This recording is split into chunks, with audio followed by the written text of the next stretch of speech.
जय श्री श्याम। आज की कहानी है भक्ति की शक्ति। एक बार नारद जी धरती पर रहने वाले लोगों को देखते हुए स्वर्ग में विचरण कर रहे थे। धरती पर रहने वाले लोगों के कर्मों को देखकर नारद जी के मन में कर्मों के फल और पापों के दंड को लेकर विचार आए। अपने ये विचार लेकर वह ब्रह्मा जी के पास जाते हैं और ब्रह्मा जी से पूछते हैं, हे ब्रह्मा जी, यदि बुरे कर्म करने वाला इंसान अच्छे कर्म करने लग जाए तो क्या वह अपने पापों से मुक्त हो सकता है?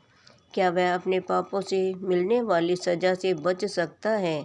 तब ब्रह्मा जी नारद जी के इन सवालों का जवाब देते हुए कहते हैं कि हाँ भी और नहीं भी।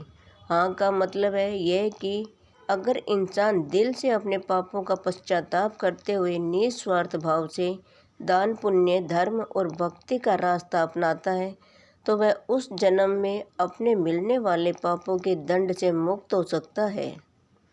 किंतु कुछ पाप और अपराध ऐसे होते जिनका दंड शारीरिक और मानसिक रूप से न सिर्फ इस जन्म में बल्कि आने वाले एक या कई जन्मों तक भोगना पड़ता है।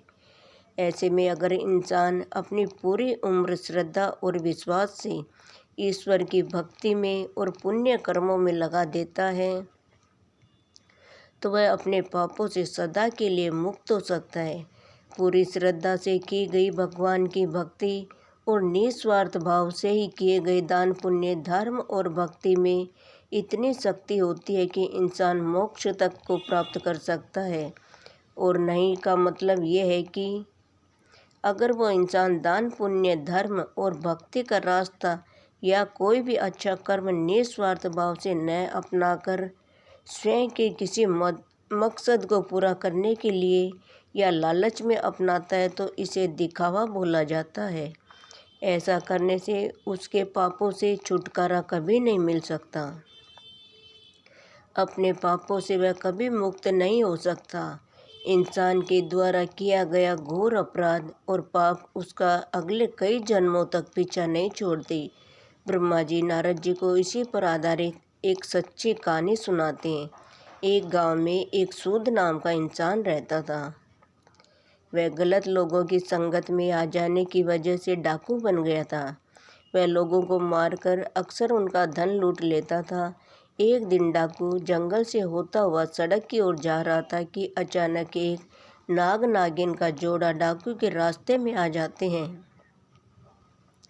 डाकू को देखकर नाग नागिन अपनी रक्षा के लिए फन फैला लेते हैं।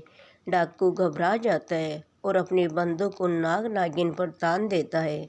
ये देख नाग नागिन क्रोधित हो जाते हैं और उस डाकू पर हमला कर देते हैं। डाकू अपनी जान बचाने के लिए 2 कदम पीछे हटता हुआ नागिन पर गोली चला देता है। ये देख नाग डाकू पर तेजी से हमला करता हुआ उसकी बंदूक पर चिपक जाता है। वह अपनी बंदूक को छोड़कर वहाँ से भाग निकलता है। भागते भागते डाकू सड़क पर पहुँच जाता है। वहीं दूसरी तरफ उसी रास्ते में एक औरत और उसका एक 11 साल का बेटा अपने घर की तरफ जा रहे थे। अचानक डाकू भी वहीं पहुंच जाता है। उसको देखकर माँ बेटा घबरा जाते हैं। डाकू औरत के करीब जाता है और बलपूर्वक उस औरत के गले से सोने का हार खींच लेता है। अब औरत अपने और अपने बच्चे की जान की रक्षा के लिए उस डाकू से दया की भीख मांगती है। लेकिन डाकू इतना निर्दयी स्वभाव का था कि वह जिस किसी को भी लूटता था वह उसे मार भी डालता था। इसलिए डाकू पर उस औरत की बातों का कोई असर नहीं होता और वह उस औरत को तेज धार चाकू मारकर बुरी तरह से घायल कर देता है। ये देखकर बच्चा क्रोध से तिलमिला उठता है और पत्थर उठाकर जोर से डाकू के सिर पर दे मारता है। डाकू के सिर से खून निकलने लगता है। वह उस बच्चे को भी चाकू से मार देता है और वहाँ से भाग जाता है। चीख चिल्लाहट को सुनकर आसपास के गांव के लोग वहाँ पहुँचते हैं।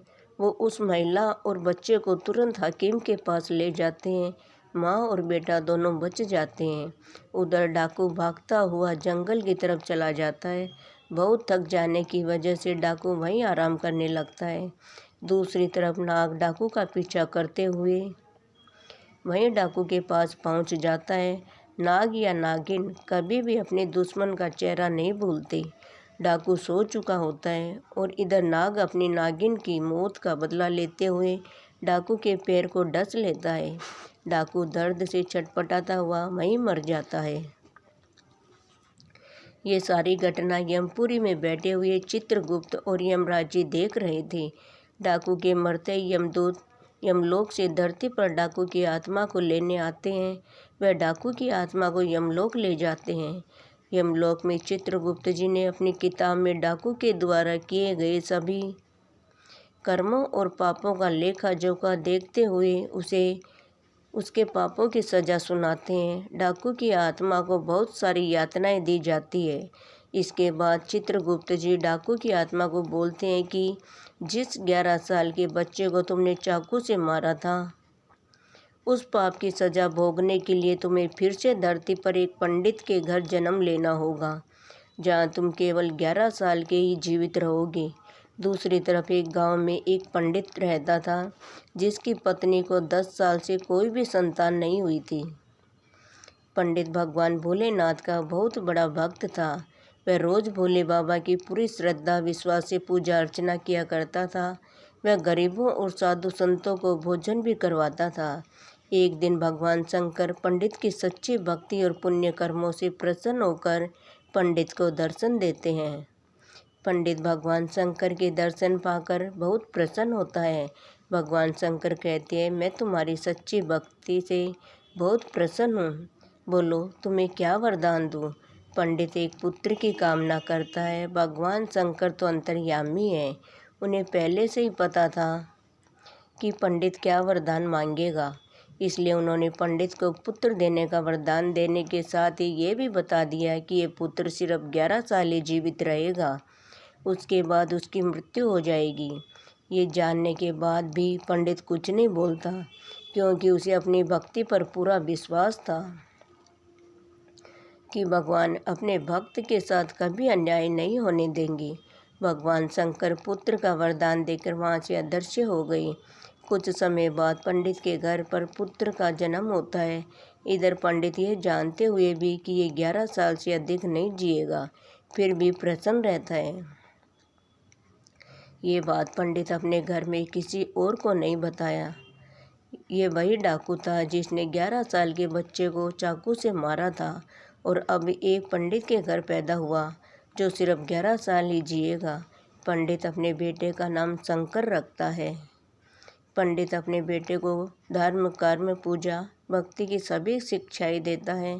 देखते ही देखते दिन बीतते गए। अब शंकर को 11 साल पूरा होने में सिर्फ 1 महीना ही बचा था। पंडित शंकर के मामा को तुरंत घर बुलवाते हैं और खूब सारा धन देकर काशी जाने को कहते हैं। पंडित धन देते हुए बोलता है कि वहाँ शंकर के हाथों से 28 दिनों तक यज्ञ करवाना, साधु संतों को पूरी श्रद्धा से भोजन करवाना और पूरी विधि विधान से माँ मृत्युंजय का मंत्र का जाप करते हुए 28 दिनों तक रोज सुबह भगवान शिव की पूरी श्रद्धा से विधि अनुसार पूजा करनी है। अगले ही दिन मामा और शंकर काशी के लिए निकल पड़ते हैं। काशी पहुंचते ही मामा और शंकर वह सब करना शुरू कर देते हैं जैसा कि पंडित ने बताया था। ठीक 28वें दिन शंकर की हालत अचानक खराब हो जाती है। शंकर के मामा उसको आराम करने के लिए अंदर भेज देते हैं। शंकर के मामा जब सब साधुओं को भोजन करवा के शाम को शंकर के पास वापस लौटते हैं तो देखते हैं कि शंकर मर चुका है।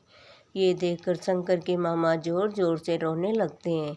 यमलोक के दूत शंकर की आत्मा को लेकर यमलोक पहुंचते हैं। यमलोक में चित्रगुप्त जैसे ही शंकर के पाप पुण्य के लेख की किताब खोलते हैं तो चकित रह जाते हैं और जोर से बोल उठते हैं, असंभव, अद्भुत। ये 2 शब्द बोलते ही चित्रगुप्त कुछ देर तक तो ऐसे ही मौन खड़े रहते हैं। फिर चित्रगुप्त ऊंचे स्वर में यमदूतों को आदेश देते हैं कि तुरंत शंकर की आत्मा को उसके शरीर में डालकर आओ। यमदूत शंकर की आत्मा को उसके शरीर में पुनः डाल देते हैं और शंकर फिर से जी उठता है। अचानक शंकर के शरीर में हो रही हलचल को देखकर उसके मामा की खुशी का ठिकाना नहीं रहा। यमलोक में इस बात को लेकर यमराज चित्रगुप्त से सवाल करते हैं कि यह कैसे हुआ। तब चित्रगुप्त जी बताते हैं कि जब मैंने किताब खोली तो उसमें शंकर के द्वारा किए गए पुण्य कर्मों और हवन जैसे शुभ कार्यों में भगवान शिव की आराधना और भक्ति की शक्ति से शंकर की कुंडली में जो उसके पिछले जन्म के पापों की वजह से मृत्यु का योग बना था, वह योग खत्म हो चुका था। इसी के साथ शंकर के पुण्यों का लेखा इतना अधिक था जिसके कारण शंकर की उम्र बढ़कर 90 साल हो चुकी थी। इस वजह से मुझे नियमों का पालन करते हुए शंकर की आत्मा को पुनः उसके शरीर में भेजना पड़ा। इधर शंकर के मामा पूरे हर्षोल्लास के साथ आंखों में खुशी के आंसू लेकर शंकर को लेकर घर पहुंचते हैं तो शंकर को जिंदा देखकर उसके पिता इतना खुश होते हैं कि मानो उन्हें नया जीवन मिल गया हो। तब शंकर सबको वो सब बातें बताता है जो उसके साथ यमलोक में हुआ। ये सब सुनकर सभी का भगवान के प्रति श्रद्धा और विश्वास और भी बढ़ जाता है। तो दोस्तों, आपको ये कहानी कैसी लगी हमें कमेंट करके बताइए और वीडियो को लाइक करें।